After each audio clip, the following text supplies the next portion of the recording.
Bienvenidos a este nuevo episodio de Heartset.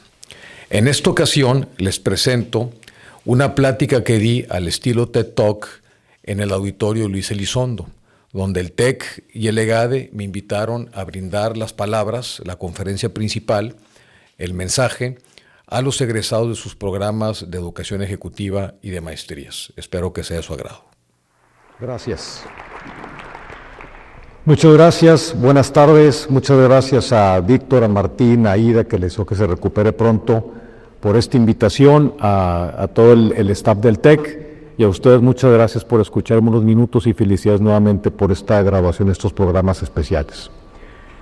¿Se han preguntado, o cuándo fue más bien la última vez que se preguntaron por qué piensan como piensan? Y si esa reflexión los llevó a la pregunta de por qué siento lo que siento, conectado con la pregunta por qué me comporto como me comporto, y este nivel de pensamiento que origina en mi trato hacia las demás personas. ¿Cuándo fue la última vez que se preguntaron eso? Yo en lo particular me tardé muchos años en hacerme estas preguntas. Estaba en un proceso de coaching y en una de las sesiones mi coach me dice: oye Pablo, ¿por qué piensas como piensas? Le dije: no tengo la menor idea. Me dijo: bueno, mijo, ¿vas a hacer la tarea? Vete, reflexiona, investiga, júntate con las personas que más quieres, que más estimas, que más respetas, que te puedan dar un feedback súper honesto, haz tus reflexiones y vas a empezar a ver por qué piensas como piensas, y seguimos platicando. Te vienes unas semanas o meses después.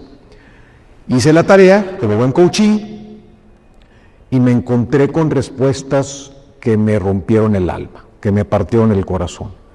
Hubo personas muy cercanas a mí, sangre de mi sangre, que me dijeron que se sentían muy mal por la forma en la que las trataba, me dirigía con ellos, las gestionaba en la empresa, y me hicieron una retroalimentación súper fuerte que realmente me cimbró. Y cuando les pedí disculpas al final de esa conversación, a cada uno de ellos y ellas, les decía: es que te lo juro que no lo hice conscientemente, que no lo hice con dolo, que no lo hice con una mala intención. Y ahí empezó un primer aprendizaje de por qué pienso como pienso, porque fue inconsciente la forma en la que me estaba dirigiendo.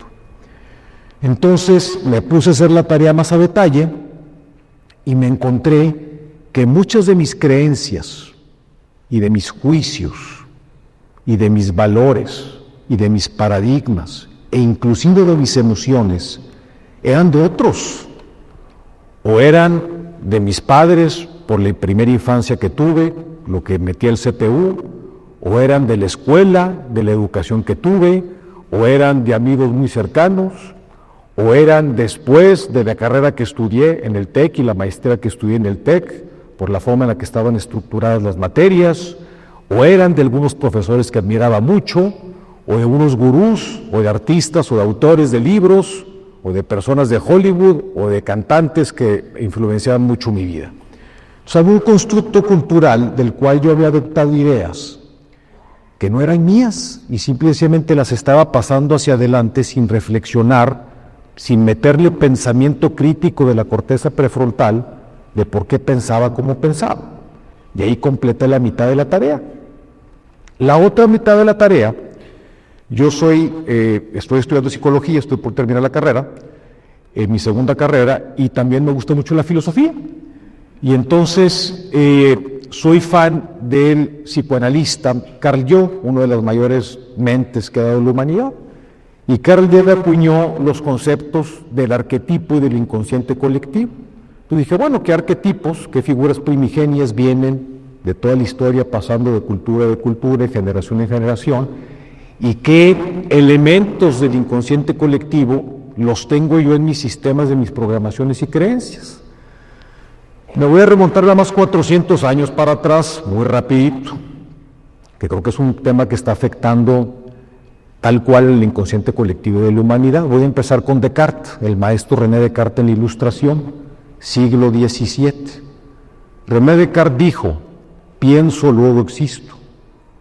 No dijo, siento, luego existo. O me emociono y luego existo. O intuyo y luego existo. Fue pienso, luego existo. Con ese sistema de pensamiento, lo que pasó con Descartes fue que la humanidad, el ser humano fue escindido, fue partido en dos, donde las emociones, los sentimientos, el amor, la intuición, el alma, la espiritualidad, eran cosas que nos alejaban de conocer la verdad y la realidad. Por lo tanto, para poder encontrar la realidad y la verdad del mundo en el cual nos desenvolvemos, había que hacerlo únicamente con el cerebro izquierdo lógico-racional, pensando las cosas. Y bajo esa línea de pensamiento se estructuró la sociedad que hoy tenemos, y les voy a poner un par de ejemplos.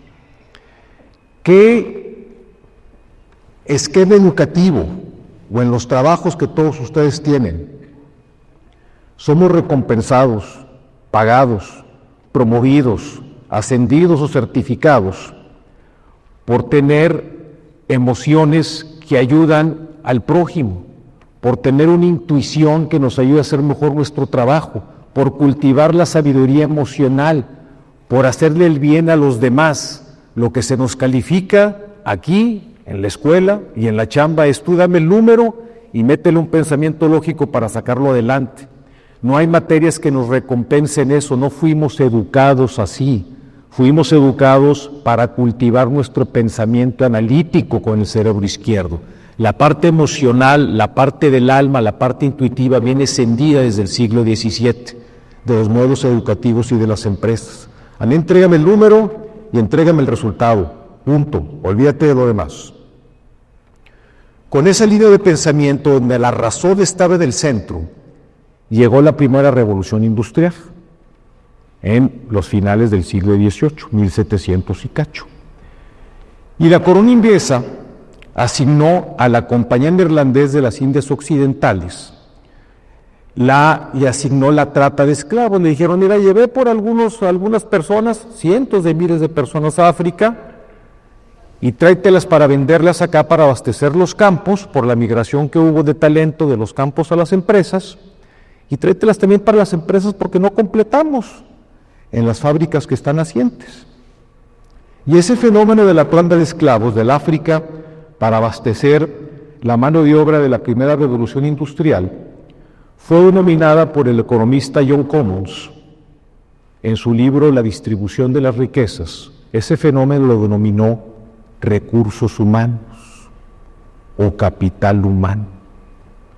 Y desde entonces se acuñó ese nombre institucional que está relacionado con la esclavitud, y nuestros departamentos en las empresas, muchos así se llaman, recurso humano, y otros que piensan que están en la moda le llaman capital humano.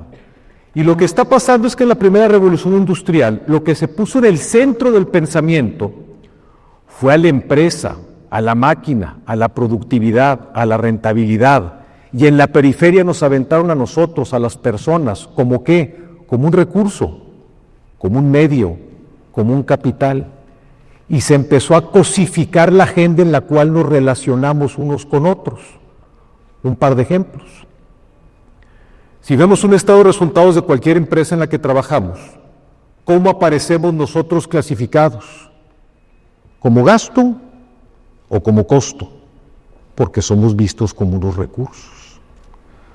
Cuando un ejecutivo, alguno de ustedes, normalmente, porque el lenguaje como crea, destruye, y de manera inconsciente, por no cuestionarnos por qué pensamos como pensamos, el lenguaje desnuda el alma en la manera en la que nos expresamos, y decimos lo siguiente: necesito 3 recursos para poder completar este proyecto. No di el resultado porque me faltaron recursos, y nos referimos a las personas. Y si yo veo un recurso enfrente de mí, ¿cómo lo voy a tratar inconscientemente? Como eso, como un medio, como un recurso, como algo que se consume, que se usa y se tira.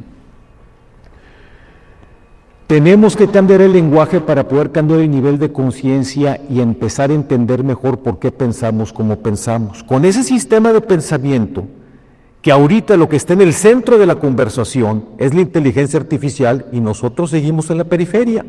Muchos de ustedes han escuchado como yo, la inteligencia artificial me va a ayudar a eliminar 20 puestos de trabajo, a quitarme de 15 recursos organizacionales. ¿Por qué? Porque somos eso, así es como somos vistos. El término headcount viene del rastro. Somos headcount, somos headcost, somos FTE, así es como se nos ven. Y no somos nada de eso, somos personas.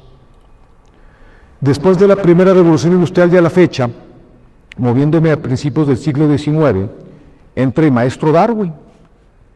¿Y qué dice Darwin? Todos conocemos la historia. ¿Quién es el que sobrevive? ¿Quién es el que se adapta? El más fuerte. ¿Qué heredamos del pensamiento darwiniano? Un darwinismo social, de competir, de aniquilar, en vez de un nuevo sentipensamiento que le llamo el de colaborar y crear. Pero venimos de competir y crear, y eso lo tenemos inmerso en cualquier aspecto en el cual nos encontremos en nuestras vidas. Hay competencia social, hay competencia en la economía, hay competencia política, hay competencia entre las empresas, hay competencia entre las familias, hay competencia en la escuela, hay competencia en todos lados. Y la competencia lo que produce es un juego de suma cero, porque alguien gana y alguien pierde. Y con ese estilo de mindset estamos provocando un estilo de mundo en el cual hemos normalizado lo que no es normal. Yo en su momento, por no reflexionar esto, le hice mucho daño a muchas personas que amo. Y al nivel general de lo que está pasando con nuestro nivel de pensamiento en la humanidad, pongámonos a ver los datos duros que están disponibles a la vista de cualquier ejemplo. En los últimos 7 o 8 años ha habido una migración masiva por desplazamientos de guerras y de encuentros entre etnias religiosas en África y en Asia, que han dejado más de 10 millones de desplazados y entre ellos cerca de 1 millón de niños que han muerto por temas de hambruna, por falta de salud. Nos ponemos a ver las estadísticas que nos muestra el Fondo Monetario Internacional. 5 países de los 200 que hay en el mundo, en el griego, generan el 50% del PIB. Estamos repartiendo pobreza con nuestro nivel de pensamiento. 5 de 200, y entre ellos está Estados Unidos. Y cualquiera que haya ido a Estados Unidos recientemente, o vaya a ir ahorita en las vacaciones de diciembre, se puede dar cuenta que hay gente debajo del puente, en la economía número 1 del mundo, viviendo debajo de un pedazo de cartón, estirando la mano para poder vivir. ¿Qué genera nuestro pensamiento? Genera que en México, más de 60 millones de mexicanos viven con un salario mínimo o menos. Estamos repartiendo pobreza. Los que estamos aquí estamos súper bendecidos y vivimos realmente en una burbuja. Y la invitación es, con las herramientas que adquirieron ahorita en estos programas de educación continua, ¿qué vamos a empezar a hacer para pensar diferente y para que ese pensamiento se traslade en unas consecuencias diferentes en favor del bien común? Estamos viviendo como humanidad la mayor tasa de trastornos de depresión, de estrés crónico, de angustia, de ansiedad, de tiroteos en las universidades. Siguen las guerras, Rusia contra Ucrania, el genocidio que está pasando entre Israel y Palestina. Siguen los problemas de estrés crónico para donde volver. Hay niños que van al psiquiatra con 12 años de edad. El Ribotril y el Exapoy se volvieron las medicinas comunes que pueden estar en cualquier tocador o en cualquier baño de nuestras casas. Entonces, ¿qué es lo que está generando nuestro pensamiento? La OMS dice que 2 de cada 5 personas padecen de algún tipo de trastorno crónico, mental. Y si volteamos a ver a nuestras familias o casos cercanos, los vamos a encontrar, y inclusive no van a ser 2, van a ser inclusive un poquito más si volteamos a ver a nuestros seres queridos. ¿Cómo abatir o cómo cambiar este enorme sistema de pensamientos? La recomendación es la siguiente y la platico en mi libro. Vamos a voltear a conocernos a nosotros mismos. De tantos años que hemos estudiado, estudiamos cosas exógenas, de afuera hacia adentro, no endógenas, que parte de nuestro corazón. Como lo dice el oráculo de Delfos, conócete a ti mismo, donde el mismísimo Sócrates lo iba a consultar, conócete a ti mismo. ¿En qué nos tenemos que conocer? en 5 grandes dimensiones de nuestro cuerpo, que es un modelo gestáltico, integral, total, físico, mental, emocional, espiritual y social. Y aquí viene la palabra de espiritual. La espiritualidad es un tema que tenemos que llevar a las organizaciones, a la academia, al gobierno, a la sociedad. Espiritualidad que es diferente de religión. Tenemos que cultivar y vivir conforme al espíritu para empezar a ver el dolor del otro y abrazarlo para poderlo ayudar, para poder realmente estar en una fraternidad y una solidaridad total entre nosotros. Estas 5 dimensiones nos van a ayudar a generar mejores líderes, porque el que mejor se conoce, mejor va a estar en capacidad de liderar a los que nos rodean. La humanidad está pasando por una franca crisis de liderazgo.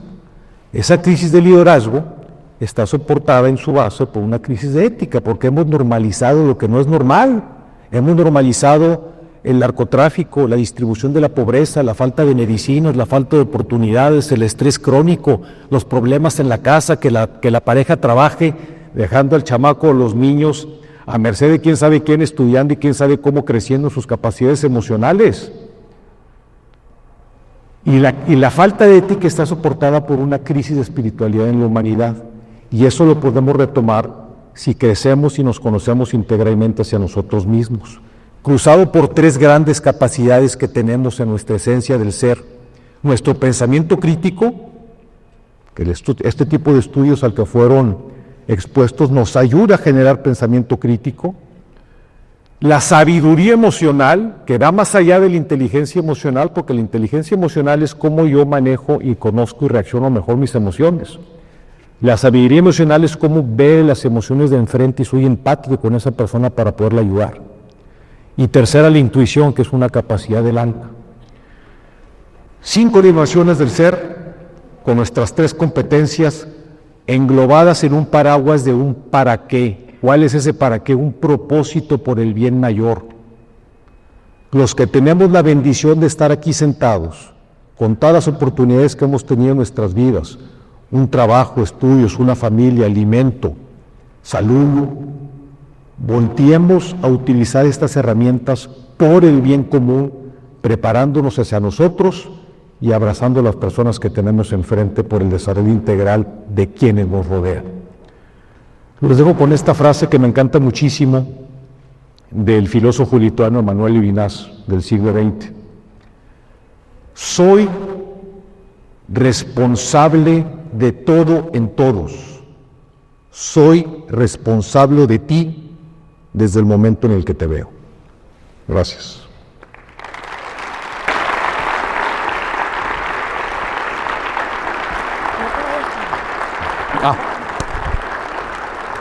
Muchas gracias, Pablo, por acompañarnos con esta plática tan maravillosa. Antes de que dejes el escenario, queremos entregarte un obsequio que hemos preparado para ti. Gracias. Muchas gracias. Muchas gracias. La plática y bueno, con todo cariño. Gracias, muy amable. Muchas gracias. Muchas gracias.